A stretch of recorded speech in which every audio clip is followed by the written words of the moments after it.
I think if I hear you call me Becky one more time, six-pack, I'm gonna pop your tops. All 6 of them. Who are you?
Hey, this is Matt once again. Welcome back to another review. This is another paid request for Guillermo, and it is for Rated X.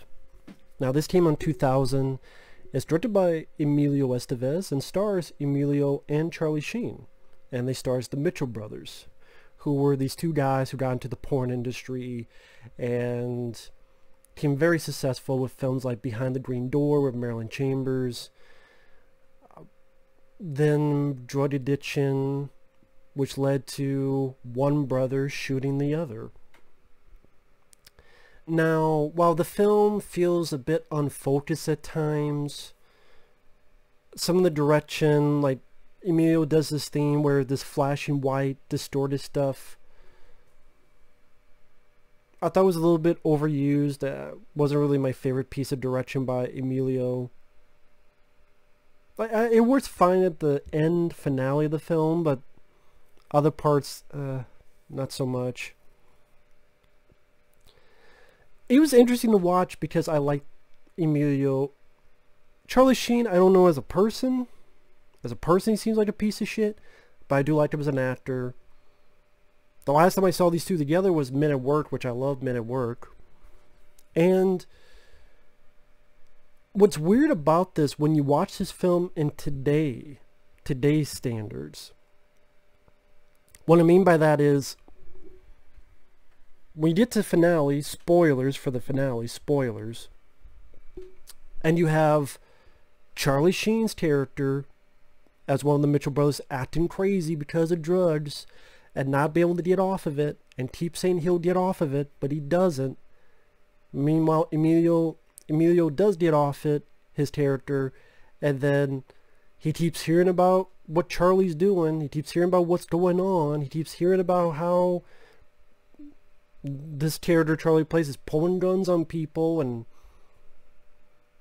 saying stuff like, only way I'll be committed is in a hail of bullets. And then giving threatening phone calls, and then Emilio says enough, gets a gun, goes out and shoots Charlie Sheen. In a weird, spooky manner, this plays out like reflective of real life. Like, as you watching the movie, the third act of the film, you do really see it less as the Mitchell brothers and more as the real brothers of Charlie and Emilio. Where Emilio, he gets these messages, he's had enough of his brother and all of his shenanigans, all of his bullshit, all of his drug usage, all this stuff. And, you know, Emilio's character, even him, he's more of the director in the movie. Like, Emilio is more of the director in real life, because now he did direct this and Men at Work, but he would go on to direct The Way, which I reviewed, and The Public, dealing with the library, Bobby, that film. While Charlie went into the drug-fueled shitter. It's really reflective of real life, and it's sad. It's almost as if subconsciously the brothers what they did in this led into the reality years later, to the point I could almost see Emilio just going in and shooting Charlie. Again, it's not what the movie's intention is. It's telling the story of the Mitchell brothers, because that's what happened. But when you watch it nowadays, you go, shit. Forget the Mitchell brothers. I just see this as just Charlie and Emilio's story in this third act. So that was interesting to watch. That was interesting to watch. Especially in that viewpoint. But like I said, that's not how it was made. I don't know, maybe I'm the only person that views it that way. But of course, when the film came out, Charlie Sheen wasn't as crazy as he is nowadays. Because the movie itself, like I said, about these Mitchell brothers, their father's actually played by Terry O'Quinn, which all three of them worked on Young Guns together. Shows a little bit of them as kids, then it jumps to college where Emilio does these movies that the professor deems too pornographic. So Emilio gets the idea, hey, let's make these type of movies for a living. Brings Charlie Sheen into the business and come up with a bunch of ideas, like instead of Ben-Hur, we'll name the movie Ben-Hur. They keep doing these movies. They get arrested again and again, but they're able to get off fairly easily. There's some fun lines where Emilio says, "We're going to stick to making clean all-American fuck films from now on." And being a fan of these two actors, it was interesting to see this different kind of performance, especially for Emilio. Because I think Emilio from Maximum Overdrive, and yes, even Free Jack, which I like, which I need to pick that up on Blu-ray sometime, and a bunch of other Young Guns. There's a different role, and also a different look for these two guys. The facial hair, shaving their head. So in other words, they look like me. But it was interesting. And from what I understand, they really did shave it off in real life. So it's definitely a unique look. Like I said, the movie, it doesn't feel focused at times. At times it feels like certain things get rushed over. Like they made this film Behind the Green Door with Marilyn Chambers. It becomes a success. But then it's getting pirated by the mob, so they're not going to see a lot of that money. There's like one scene where they yell at someone who I guess works with the mob. And then after that, you never really hear anything about it. So even after watching the film, I'm like, did they get their money? Did the mob get pissed at them? Did they get retribution? I don't know. I mean, it seemed like it passed over that so quick. I'm like, well, what the fuck happened? Because then it gets to them being rich and doing drugs and more cocaine. Coming up with an idea for another movie, Sodom and Gomorrah. That's the film, the adult film where there's a monkey at an alien spaceship who speaks like John Wayne. If you want to hear more about that, watch the Cinema Snob Brad Jones review of Sodom and Gomorrah. It's pretty damn funny.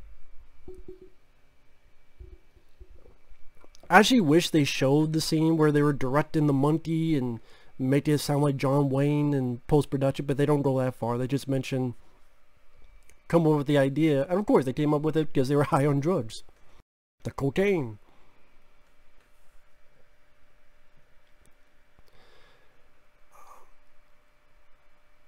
It did get a little bit repetitive in certain bits where it's just, okay, they're doing drugs, they're doing drugs, they're doing drugs. I kind of get it. Where is this going? Emilio cleans up. Charlie doesn't. He keeps saying he's going to clean up. He doesn't. It's funny because there's a point where he saves Charlie Sheen from drowning, but then it's like 10-15 minutes later where he gets the idea he has to go and shoot his brother. On one hand, I get it because the Charlie Sheen character keeps threatening, and then Emilio gets a call from Sheen's ex-wife going, I don't know what he'll do with my kids. He's got all these guns, and Emilio thinks he's got no other choice. Because a part of me goes, well, why didn't you just force him into rehab like you said you were going to do? Because again, like 10, 15 minutes before, you just saved the guy from drowning. So that's for me, it seems like certain things are rushed. And maybe if certain focuses, like maybe focus on certain parts of their career or certain parts of their life, or not try to go through the entire, their kids and then first in college. Like, maybe that would work better. Maybe a few more passes on the script from Emilio, or maybe the fact that the budget, I mean, this was a made-for-TV movie. I think it was for Showtime. I could be wrong. So it doesn't have the lush production values of, say, Boogie Nights, which also dealt with the porn industry. Because that's a film that I would say, in truthfulness, is better directed, is a better looking film, camera movements. And I would say is a better film than this. But this one is limited because of the budget. So it's not a great looking movie because of that. But I would say it was worth a watch for me because I liked Emilio. I like Charlie Sheen as an actor. It was interesting to see them play these roles. Different kind of roles for both of them. You get to see a little bit of Charlie Sheen going ape shit. A little bit villainous at times, which you don't always see in Charlie Sheen movies, because there's not a ton of films where he's either a villain. There's that movie that he played the evil, like, Bad Day at something Rock. I forget what the name of it. I think it's also named Under Pressure. I think that's the other name, where he's a villainous character. And here's, it's not a total villain, but just in crazed with drugs.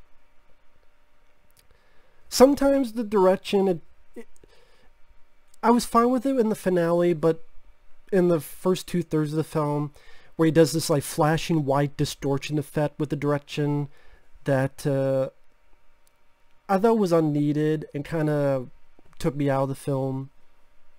A couple times Emilio does that. So I do think it's a flawed film, but it's an interesting flick to see these two guys, you know, showcase. I do think they do, I like them as actors. I think they do a good job in it. To see a little bit of the porn industry of that time period, a little bit of the making of Behind the Green Door and Marilyn Chambers, and finding out that she was this baby on this carton of Ivory Snow, like soap, and how they use that to their advantage in the advertising of it. As I said, I think me liking the film does a big part culminate in the fact that I do like these two actors. Although I would say I like Men at Work a lot more. But like I said, that the finale was very interesting, because about how I didn't viewing it in today's era. If you watch it, it'll make of the real life Charlie Sheen and Emilio. I just wish the movie was either a bit more focused. Some things just seem too rushed over.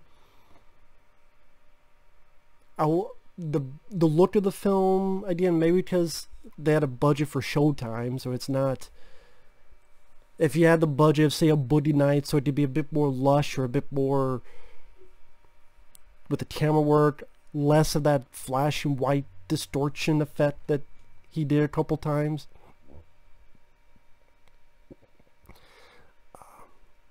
I think maybe go into certain parts of their career, their life, and still try to go all over. Thus, it's not too long of a film. Without the end credits, I think it's like 90 minutes. So, I think it's a flawed film, but it's an interesting film. And I'm glad I saw it at least once. So, rated X. If you like Emilio and Charlie Sheen, it's worth a watch. You know, I think Emilio has directed better films, but either way, it's worth a watch. So thanks for watching. Take care. We'll see you guys later. Bye-bye.